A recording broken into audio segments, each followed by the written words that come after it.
Welcome back to Local Biz Now. Thank you, Joe. We are in the studio with Dana, and we have been going through good AI, bad AI, and it is hard to do business without AI. Let's start there. I think anybody avoiding it, you got to get into it, and there is a lot to learn.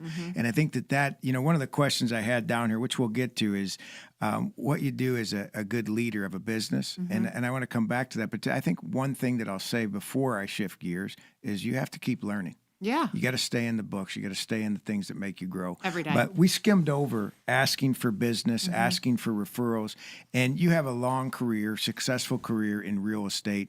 And I think that, asking for the business, what do you feel about it?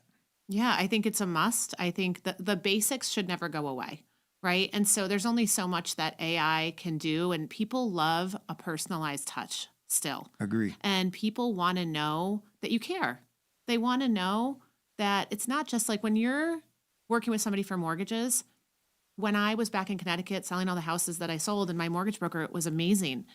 People loved working with him. I don't even know if maybe he was either the same rate or the same exact, as someone else, or maybe he was a little tiny bit more, but they felt like they trusted him and they felt like he cared about their situation. So I feel like you have to still be that person for that person that's going through a home purchase, a mortgage, a refinance, and whatever it may be. It's usually a life change, and they're looking to you for that expertise. So if they're just getting automated emails and things like that, it doesn't feel good.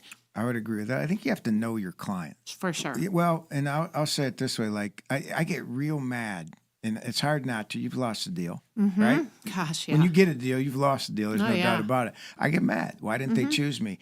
And over 30 years of being told no, probably more than you were told yes. You know what I mean? Totally. That is the ratio. 100%. You have to recognize, I had to recognize that not every client was a fit for me. Right. Some of them just do want the lowest rate possible. And if I don't close on time, I don't care. And there may be other factors to it, and it might just go fine. Yeah.